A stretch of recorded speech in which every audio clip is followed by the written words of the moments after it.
তো শুধু ভক্তগণ, সকলকে আমাদের এই গীতা কোর্সে আমাদের গৌরাঙ্গ বিহার চতুষ্পাঠী অনেক অনেক শুভেচ্ছা। আমাদের এই ক্লাসে আজকে আমরা ভগবদ গীতা অধ্যয়নের পূর্বে যে সকল ব্যাকরণগুলো জানা প্রয়োজন। ব্যাকরণ তো বিশাল সুবৃহৎ, কিন্তু এই বৃহৎ ব্যাকরণকে আমাদের শিখতে গেলেই 1 বছর টাইম লেগে যাবে। আর আহ ক্লাসটা এতটাই লং হয়ে যাবে যে প্রত্যেকের ধৈর্যচ্যুতি ঘটে যাবে।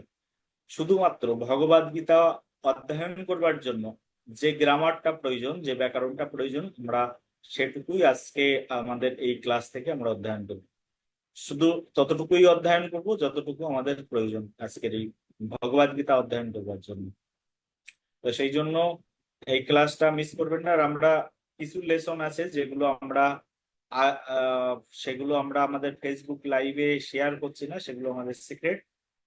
তো সেই জন্য আপনারা পরবর্তীতে ক্লাসটা হয়ে গেলে অনেক সময় আপনারা যদি মনে করেন ফেসবুক লাইভ বা ইউটিউব থেকে এটা আবার গ্রহণ করবেন, সেটা অসম্ভব হয়ে যাবে। তো সেই জন্য খুব মনোযোগ সহকারে আজকের এই ক্লাসটা আমাদের প্রত্যেকের করা দরকার। ঠিক আছে, আসুন খাতা কলম বের করুন। একটু হ্যান্ড ফাস্ট করার চেষ্টা করতে হবে এবং দ্রুত লেখার চেষ্টা করতে হবে।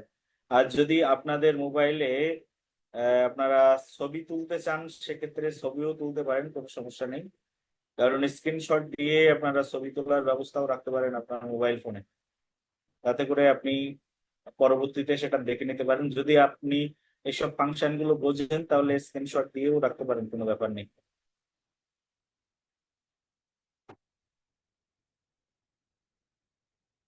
তো আসুন আমরা আজকে, আপনারা স্ক্রিনের উপরে দেখতে পাচ্ছেন যে আমরা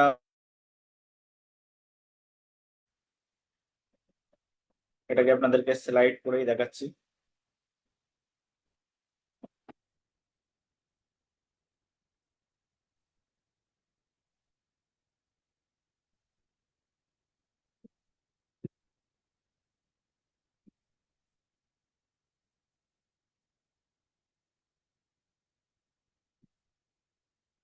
আসুন দেখুন, আপনাদের সম্মুখেই দেখা যাচ্ছে গীতাশ্রী কোর্স ব্যাকরণ শিক্ষা।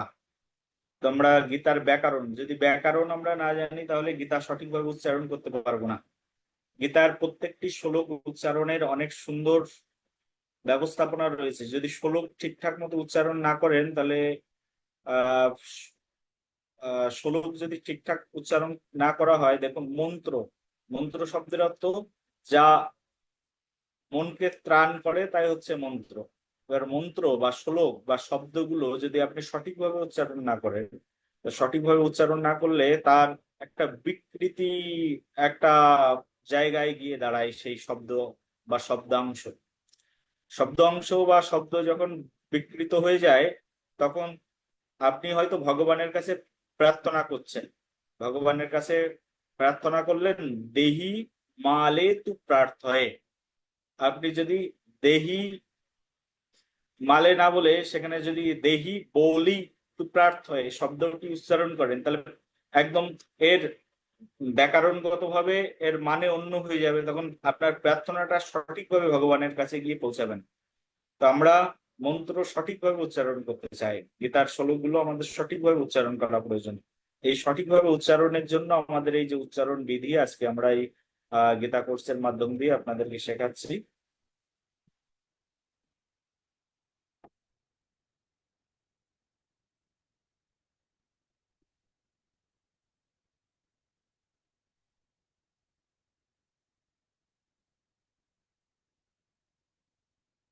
আসুন দেখা যাচ্ছে, দেখুন স্ক্রিনে। বুঝতে পারছি না, কেউ বুঝতে পারছেন কিনা, দেখতে পাচ্ছেন কিনা?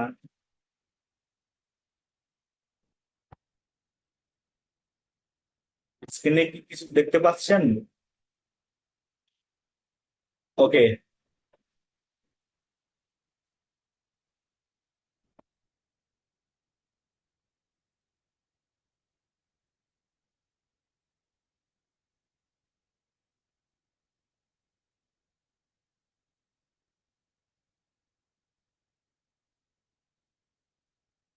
দেখুন, অনলাইন গীতা শিক্ষা কোর্স।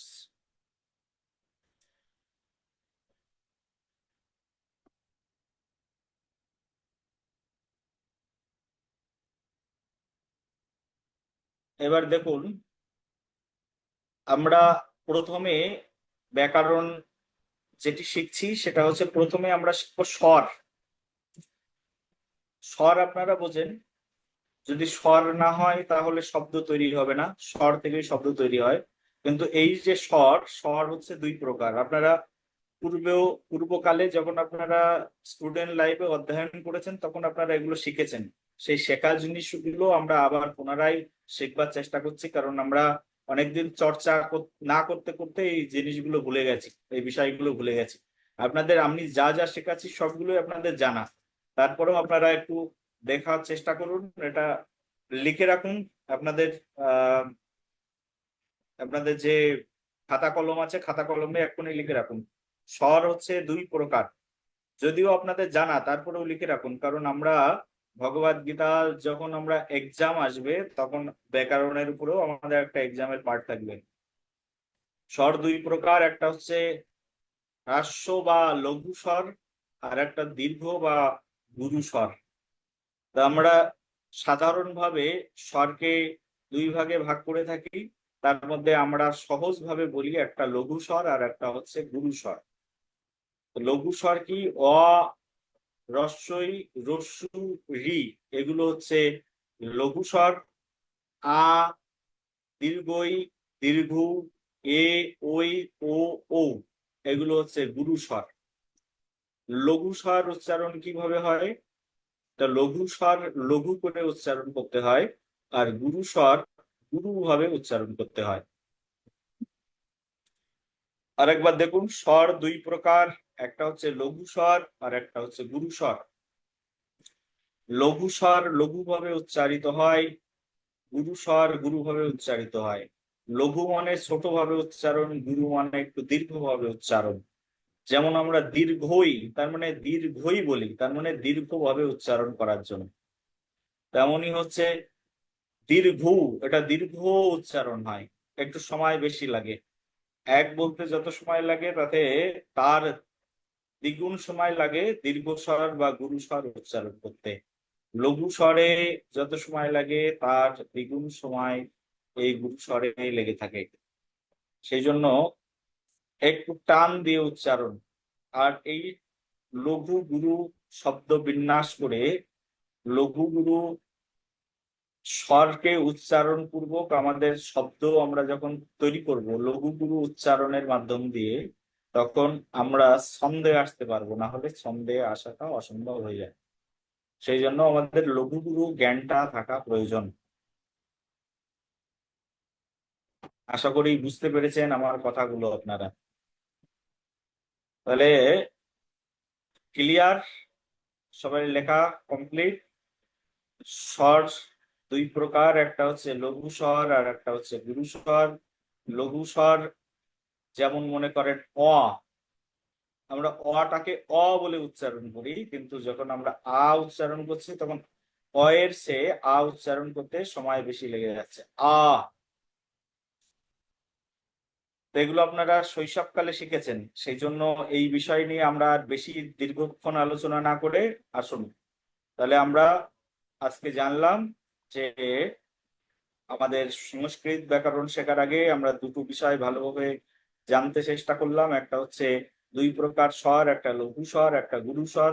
লঘু স্বর ছোট করে উচ্চারণ, গুরু, গুরু মানে একটু ভারী বস্তু, তো একটু ভারী করে উচ্চারণ, সেই জন্য গুরু।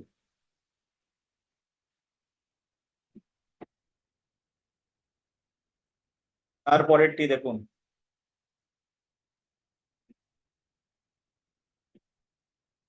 তো আমাদের স্লাইড চেঞ্জ হয়ে গেছে।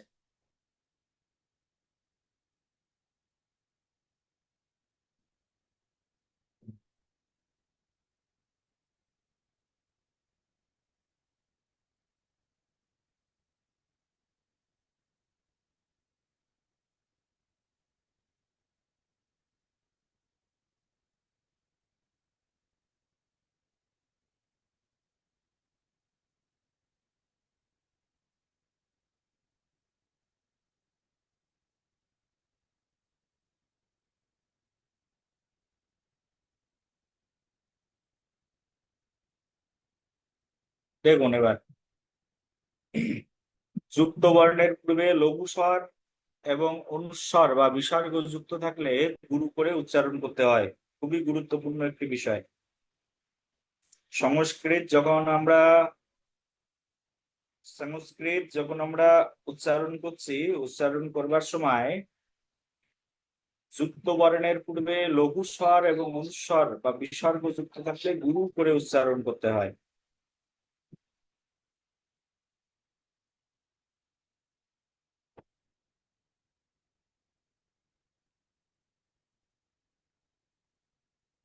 আমরা টাইম দিচ্ছি আপনাদের লিখে নেওয়ার জন্য, তাড়াতাড়ি লিখে নিন।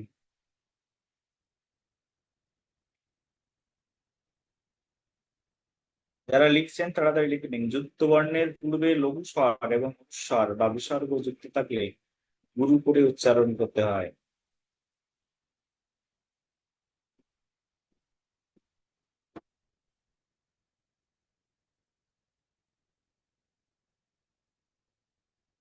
যেমন মনে করুন এখানে দেওয়া আছে ওম, ওর পরে দেখুন একটা চন্দ্রবিন্দুর ফোঁটা দেওয়া আছে। এটাকে আমরা যদি ভেঙে উচ্চারণ করি, তাহলে কেউ উচ্চারণ করে ওম, কেউ উচ্চারণ করে ও। দেখবেন এই এই ওর উপরে যে ফোঁটাটা দেওয়া আছে এটা দেখে এক একজন এক এক রকম উচ্চারণ করে, কিন্তু এর উচ্চারণটা কি হবে? এর সঠিক উচ্চারণ হবে অ রস্যু প্লাস হচ্ছে ম। তাহলে তিনটে মিলে কেমন উচ্চারণ হবে? এর উচ্চারণ হবে ওম। ও, তার মানে এটাকে গুরু করে উচ্চারণ করতে হবে। যুক্ত বর্ণের পূর্বে এই দেখবেন যে ওম কেশবায় নমঃ আমরা উচ্চারণ করি, ওম পরম ব্রহ্মণে এরকম উচ্চারণ করি আমরা শব্দগুলোই। তার মানে প্রত্যেকটা শব্দের পূর্বেই, বেশিরভাগ শব্দের পূর্বেই এই ওম শব্দটা থেকে থাকে। কিন্তু আমরা এর উচ্চারণ অনেক সময় যাদের জানা নেই অনেক সময় ভুল করে থাকি। তো সেই জন্য এর সঠিক উচ্চারণ কি হবে? ওম। সঠিক উচ্চারণ হবে ওম। ঠিক আছে, আসুন আমরা শিখে নিলাম এর সঠিক উচ্চারণটা হচ্ছে ওম। তারপরে দেখবেন যে গীতার বিভিন্ন স্থানে হ দেখতে পাওয়া যায়। বিভিন্ন স্থানে গীতার বিভিন্ন স্থানে দেখতে পাওয়া যায় হ। এটি বাংলা বর্ণমালায় হয়ের মতো দেখতে হলেও এই অর্ধমাত্রা হয়ের নিজস্ব উচ্চারণ নেই। আমাদের যেহেতু স্লাইড করা আছে, আমরা সঠিকভাবে বাংলা লেখাটা ওঠেনি, কিন্তু আপনারা আপনাদের ওখানে লিখে নিন। গীতার মধ্যে হ দেখতে পাবেন, গীতার বিভিন্ন শ্লোকের মধ্যে হ শব্দটি আসবে, হ বর্ণটি আসবে। তো হ বর্ণটি আসলে হ বর্ণের উচ্চারণটা হ হবে না। কেমন হবে? যেমন মনে করেন একটা শ্লোক দেখুন নিচে লিখে দেওয়া রয়েছে, গত হ রয়েছে, আমরা কি উচ্চারণ করি? গত হপি, হ পয়সী হপি বয়াকারে বা, এরকম উচ্চারণ করি। কিন্তু এর উচ্চারণ আমরা যখন সংস্কৃত উচ্চারণ করছি তখন হয়ের উচ্চারণ আসে না। হয়ের উচ্চারণ কি আসে? হয়ের উচ্চারণ আসে অ। দেখুন এখানে লেখা আছে গত প্লাস অপি বা। যদি সংস্কৃত উচ্চারণের মধ্যে হ থাকে, হয়ের মাথায় দেখবেন যে দাগ দেওয়া থাকে না অনেক সময়, তাহলে উচ্চারণটা কি আসবে? উচ্চারণটা আসবে গত অপি বা।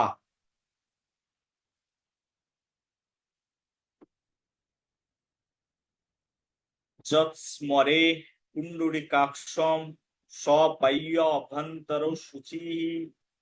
এই যে শ্লোকগুলো আমরা উচ্চারণ করি, উচ্চারণের সময় আমরা হয়ের উচ্চারণ অনেক সময় হয়ের মতো করে ফেলি, কিন্তু যখন আমরা সংস্কৃত উচ্চারণ করব হয়ের উচ্চারণ অ আসবে। ক্লিয়ার? আশা করি আপনারা বুঝতে পেরেছেন। হয়ের উচ্চারণ কি আসবে তাহলে? হয়ের মতো আসবে।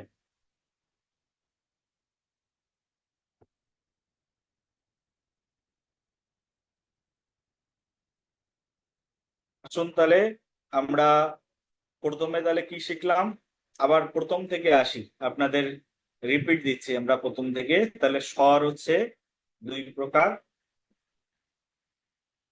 একটা হচ্ছে গুরু করে উচ্চারণ করা হয় আর একটা হচ্ছে লঘু করে উচ্চারণ করা হয়। বিসর্গ অনুস্বার যদি সামনে যদি লঘু স্বর থাকে তাহলে সেটাকে যুক্ত বর্ণের আগে লঘু স্বর, লঘু বা বিসর্গ থাকলে তার উচ্চারণ গুরু করে উচ্চারণ করতে হয়। যেমন আমরা এর আগে আলোচনা করেছি ওম। ওম, ওমের উচ্চারণ কি হবে? ওম বলবো না, ওমের উচ্চারণ ওম। তার মানে একটু গুরু করে, একটু দীর্ঘ করে উচ্চারণ করতে হবে, ওম।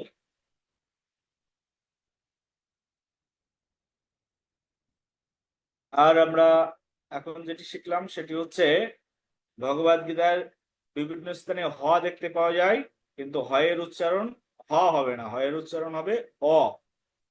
হয়ের উচ্চারণ কি হবে তাহলে? হয়ের উচ্চারণ হবে অ। এবার দেখুন, সংস্কৃত উচ্চারণে ক্ষিয় থাকলে এর উচ্চারণ কেমন হবে? লিখে নিন তাড়াতাড়ি। সংস্কৃত আমরা যখন উচ্চারণ করছি যদি ক্ষিয় থাকে তাহলে এর উচ্চারণ কেমন হবে?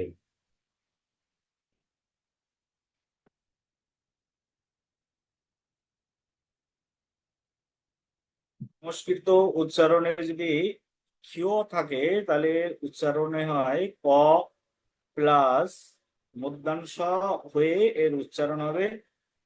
যেমন রয়েছে দেখুন, ক্ষত্রিয়, আমরা বলি না ক্ষত্রিয়, যে ক্ষত্রিয়রা যুদ্ধ করতে এসেছে, কিন্তু যখন ক্ষত্রিয় থাকবে তখন এর উচ্চারণ আসবে ক্ষত্রিয়া। ক্ষত্রিয়া, ক্ষত্রিয়া, এরকম উচ্চারণ হবে। তখন আমরা যখন বাংলায় ক্ষত্রিয় বলছি তখন আমরা যখন সংস্কৃত উচ্চারণ করবো তখন ক্ষত্রিয়া এরকম উচ্চারণ হবে। ক্রিয়ার উচ্চারণ কর সঙ্গে মধ্যাংশ যুক্ত হয়ে স উচ্চারণ হয়। লিখে রাখুন, ক্রিয়ার উচ্চারণ সংস্কৃতে মধ্যাহ্ন স উচ্চারিত আসে।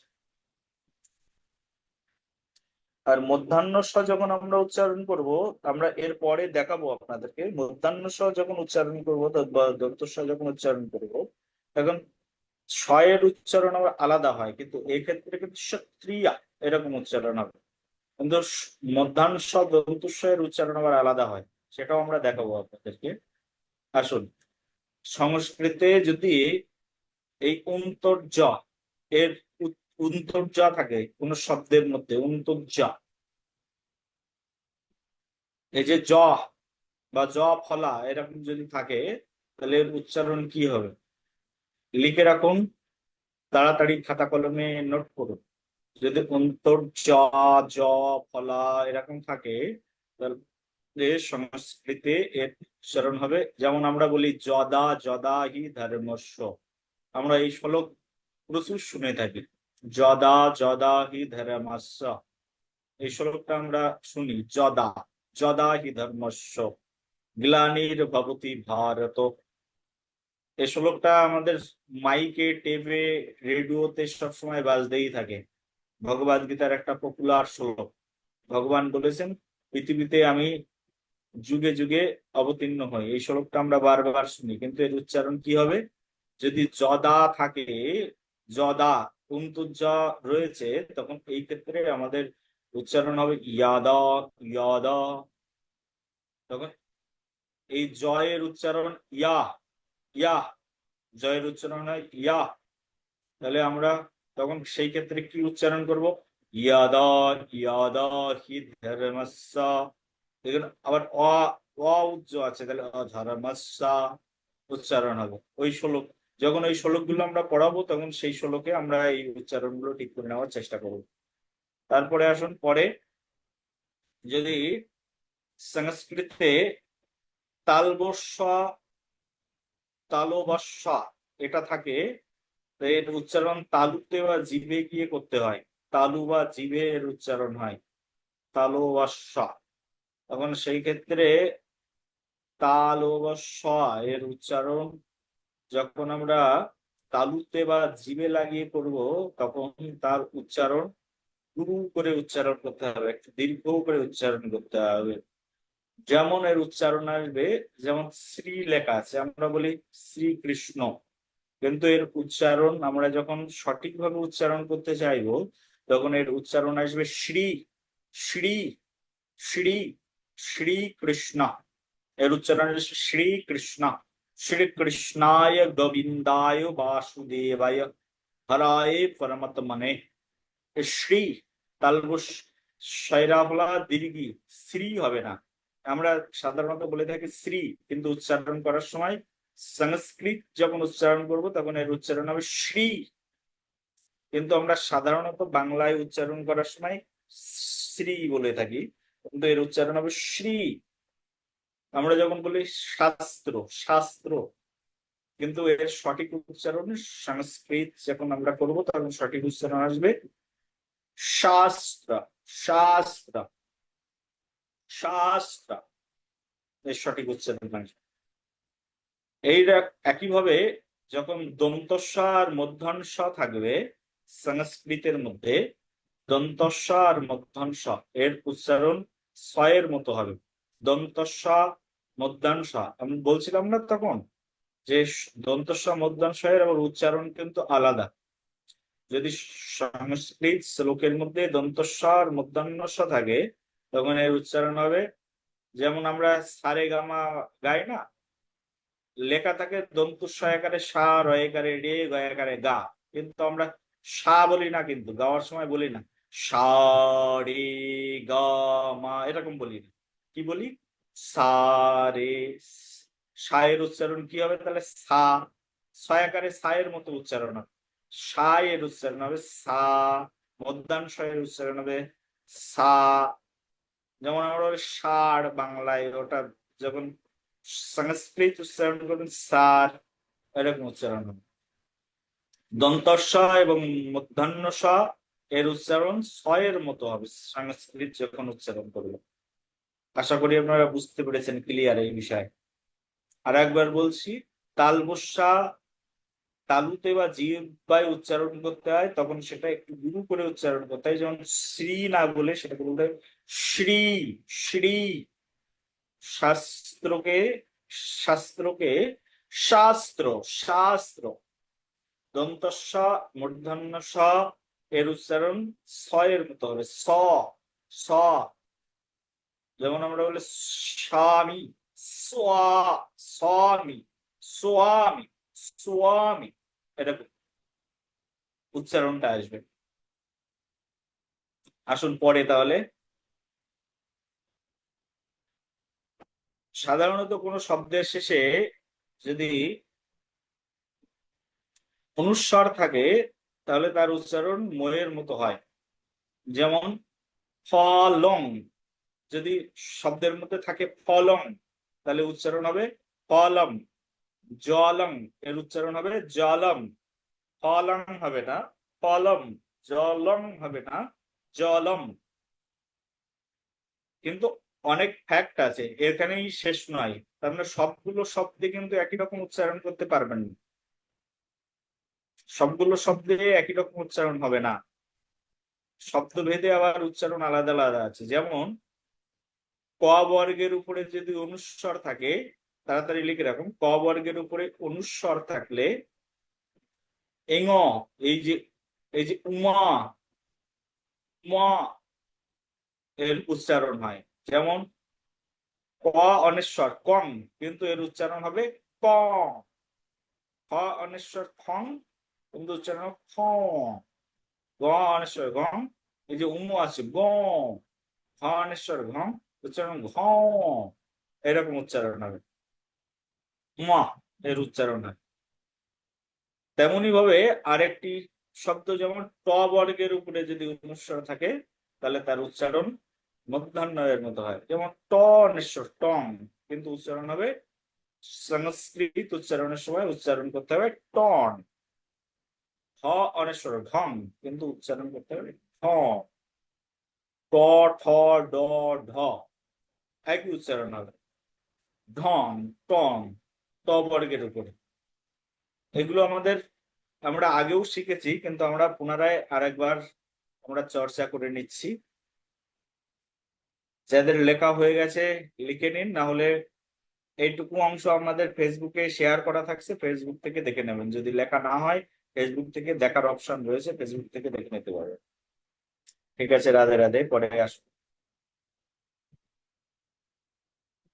ভক্তি কুটির চ্যারিটি থেকে সকলকে অভিনন্দন। রাধে রাধে। আপনাদের অভিনন্দন জানিয়ে এবার আসুন, বিসর্গ উচ্চারণের সময় সব সময় গুরু করে উচ্চারণ করতে হয়। যেমন বিসর্গ উচ্চারণের সময় সব সময় গুরু করে উচ্চারণ করতে হয়। যেমন যদি থাকে আ, আর পরে মনে করুন বিসর্গ রয়েছে আ, তো আপনার দীর্ঘ করে উচ্চারণ করতে হয়। অটা উচ্চারণ করতে যত সময় লাগবে আ উচ্চারণ করতে তার বেশি সময় লাগবে। তাহলে আ, আ। এবার তার সঙ্গে যখন আবার বিসর্গ থাকবে তখন আরো লং করে উচ্চারণ করতে হবে। অ, অ, এরকম আহ। বয়াকারের পরে মনে করুন বিসর্গ রয়েছে বাহ, হয়ের উচ্চারণ আসবে তখন বাহ, বাহ। কিন্তু হয়ের উচ্চারণ হ বলা যাবে না, বাহ বলা যাবে না, বাহ।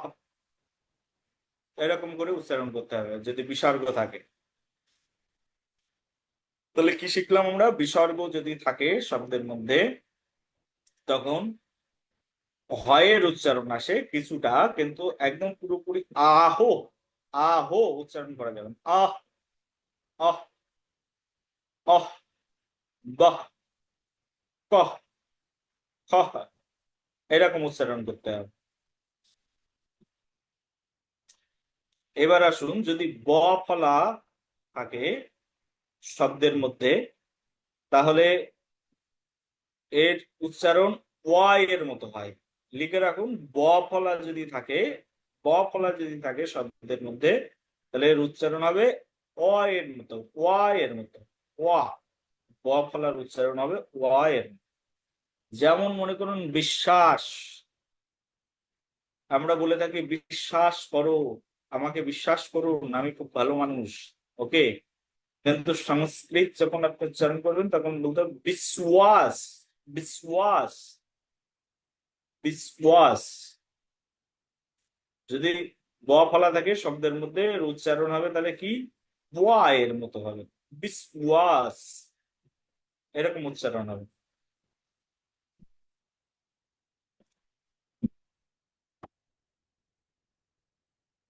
এবার আসুন, ত বর্গের উপরে যদি অনুস্বর থাকে তাহলে দন্তান্ন উচ্চারণ হয়। এটা খুবই গুরুত্বপূর্ণ, এটা খুবই গুরুত্বপূর্ণ, লিখে রাখুন। ত বর্গের উপরে যদি অনুস্বর থাকে, যেমন তং, কিন্তু উচ্চারণ হবে তন, তন মন ধন। ত থ দ ধ দন্তান্ন এর উচ্চারণ তন, থন, দন, ধন। তনেশ্বর তং শব্দের মধ্যে আছে, উচ্চারণ হবে তন। থনেশ্বর থং উচ্চারণ হবে থন। দনেশ্বর দং উচ্চারণ হবে দন। ধনেশ্বর ধং উচ্চারণ হবে ধন। দন্তান্নশ্বর নং উচ্চারণ হবে নন। খুবই গুরুত্বপূর্ণ, এটা লিখে রাখুন। এটা আমাদের বারবার দেখতে দেখতে মাথায় প্রথম প্রথম উচ্চারণ করতে একটু ভুল হবে, কিন্তু যখন ব্যাকরণ জানা থাকবে, এটা যখন আপনার মাথায় চলে আসবে তখন কিন্তু আপনি সঠিকভাবে উচ্চারণ করার চেষ্টা করবেন। আপনারা এখন গীতা পড়েন, ভুল পড়েন, আমিও এক সময় ভুল উচ্চারণ করতাম, ভুল পড়তাম। যখন সংস্কৃত উচ্চারণ বিধি শিক্ষা গ্রহণ করেছি তখন থেকে সঠিক উচ্চারণ করার চেষ্টা করি। এখনো ভুল হয়, কারণ যেহেতু শৈশব থেকে ছোটবেলা থেকে ভুল উচ্চারণ করে আসছি, তো সেই ক্ষেত্রে সংস্কৃত যখন আমরা উচ্চারণ করি তখন কিছু না কিছু ভুল আসেই। কিন্তু আপনি যখন এখন থেকে প্র্যাকটিস করা শুরু করবেন তখন কিন্তু আপনার উচ্চারণটি সঠিক জায়গায় চলে আসবে। এবার আসুন, প বর্গের উপরে যদি অনুস্বার থাকে তাহলে তার উচ্চারণ ম উচ্চারিত হয়। যেমন পম, পং, কিন্তু উচ্চারণ হবে পম। ফনেশ্বর ফং উচ্চারণ হবে ফম। বনেশ্বর বং উচ্চারণ হবে ম। ভনেশ্বর ভং। সাধারণত বেশিরভাগ ক্ষেত্রে সব শব্দের মধ্যে অনেশ্বর অনুস্বর যদি থাকে তাহলে অনুস্বরের উচ্চারণ আপনার ম দিয়েই করা হয়। পম পম বম ভম লম, এরকম আহ লম আসবে না, পম পম বম ভম মম, এরকম যত শব্দ আসবে সেই ক্ষেত্রে আপনার ম উচ্চারণ হবে। ময়ের অনেশ্বরের কোনো শব্দের বা কোনো বচনের উপরে যখন অনুস্বর থাকছে তখন বেশিরভাগ ক্ষেত্রে ম উচ্চারণ হয়, কিন্তু কিছু কিছু বিধি আছে কিছু কিছু নিয়ম আছে যে ক্ষেত্রে ম উচ্চারণ হয় না, যেমন ত অনেশ্বর তং, কিন্তু উচ্চারণ হবে তন। থ অনেশ্বর থং, উচ্চারণ হবে থন। দ অনেশ্বর দং, উচ্চারণ হবে দন। এটা ত বর্গের ক্ষেত্রে। আর একটা গুরুত্বপূর্ণ, সেটি হচ্ছে যদি উন্ত চ র ল প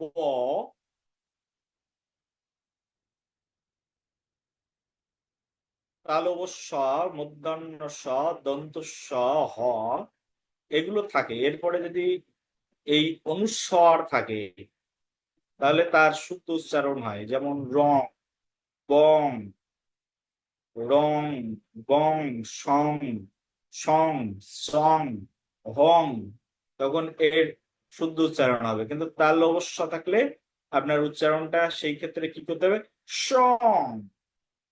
দন্তস্ব আছে, দন্তস্বর করে যদি অনুস্বর থাকে তাহলে উচ্চারণ করতে হবে সং।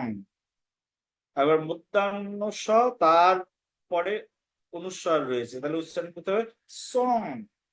এরকম উচ্চারণ করতে হবে।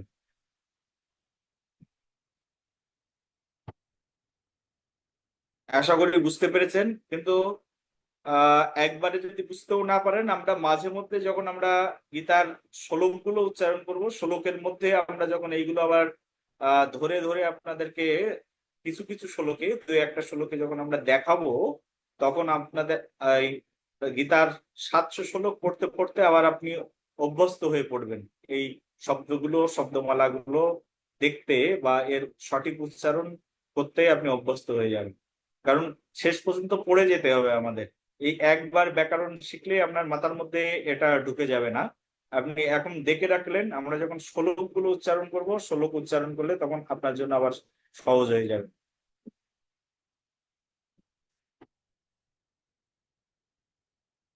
রাধে রাধে।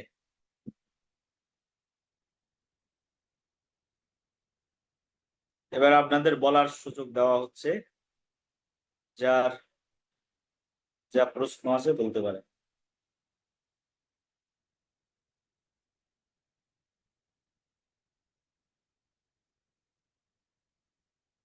রাধে রাধে, দেখুন তো ওপেন হচ্ছে কিনা। জয় রাধে। ওকে,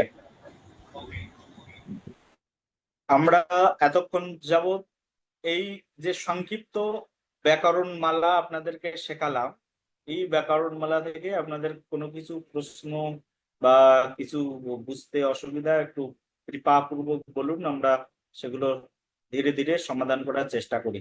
পরবর্তী দিন থেকে আমরা মূল গীতার মধ্যে প্রবেশ করব। তার আগে আপনারা এই যে যেগুলো আপনারা লিখে নিলেন বাড়িতে, এগুলো বাড়িতে এই 2-3 দিন ধরে প্র্যাকটিস করবেন। পরবর্তী দিন যে বৃহস্পতিবার, বৃহস্পতিবার যখন আমরা ক্লাসে আসব, ক্লাসে আসবার আগে আপনাদেরকে প্র্যাকটিস করতে হবে। যদি প্র্যাকটিস না করেন, এগুলো বাড়িতে যদি একটু না দেখেন, তাহলে সেই ক্ষেত্রে ভগবদ গীতা সুন্দরভাবে উচ্চারণ করা এবং অধ্যয়ন করা আপনাদের জন্য অসম্ভব হয়ে পড়বে। কারো কোনো প্রশ্ন থাকলে বলুন। স্পিকার খোলাই আছে, আপনারা স্পিকারে টিপ দিন, টিপ দিয়ে বলুন। আপনার মুখের সামনে যে স্পিকার বাটনটি আছে ওখানে ক্লিক করুন, ক্লিক করলে কথা বলতে পারবেন কারোর যদি কিছু বলার থাকে।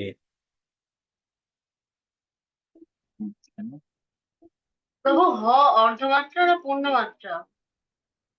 অর্ধমাত্রা হবে, অর্ধমাত্রা হয়। অর্ধমাত্রা আছে, পূর্ণমাত্রা আছে অল্প। কিন্তু সংস্কৃত উচ্চারণে শব্দের মধ্যে আহ অর্ধমাত্রার বেশি রয়েছে। হয়ের উচ্চারণ কি বলেছি, তাহলে হয়ের উচ্চারণ কি হবে বলো। অ। হ্যাঁ, কত গত ওপি, ওপি হবে। যেমন আমরা বলি গত হো পি বলি না, গত হো পি বা, কিন্তু উচ্চারণ হবে কি তাহলে, গত ও পি বা। Gata piba. গত পি বা। Gata piba. ঠিক আছে।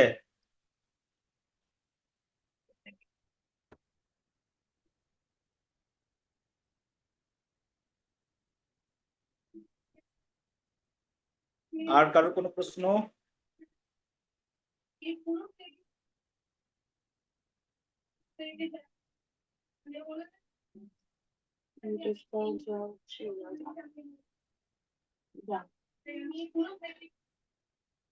বাবাজি একটা শ্লোক পড়িয়ে শোনান না বাবাজি। শ্লোক শ্লোক একটা নেক্সট পড়ি। দিনে, আচ্ছা আচ্ছা নেক্সট দিনে আমাদের টাইম শেষ। আচ্ছা। তাও একটা শ্লোক আমি শোনাচ্ছি সবাইকে। ওকে। রাধে রাধে রাধে রাধে।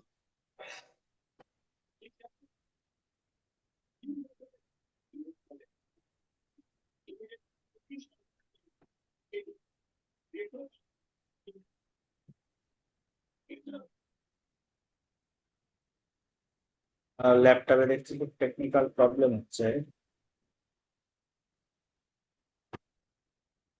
মহারাজ রাধে রাধে। আর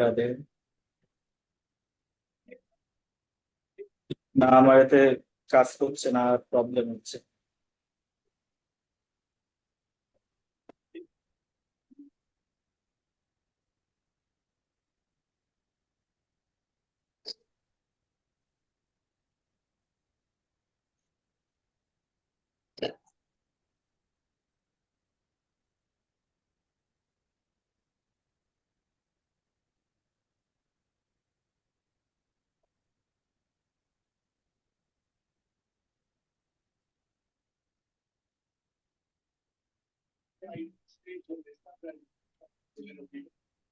যেমন মনে করুন আপনার গীতার প্রথম শ্লোকটা, গীতা বের করুন, গীতার প্রথম শ্লোকটা দেখুন, গীতার ভগবত গীতার প্রথম শ্লোকটা বের করবেন।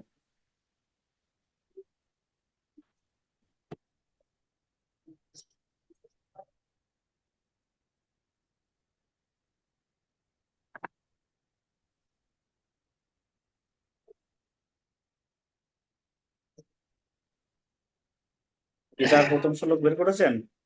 হ্যাঁ, হ্যাঁ করেছি। গীতার প্রথম শ্লোকে উচ্চারণ করুন। ধর্মক্ষেত্রে ক্ষেত্রে একজন করুন, যে কোনো একজন, যে কোনো একজন পড়ুন।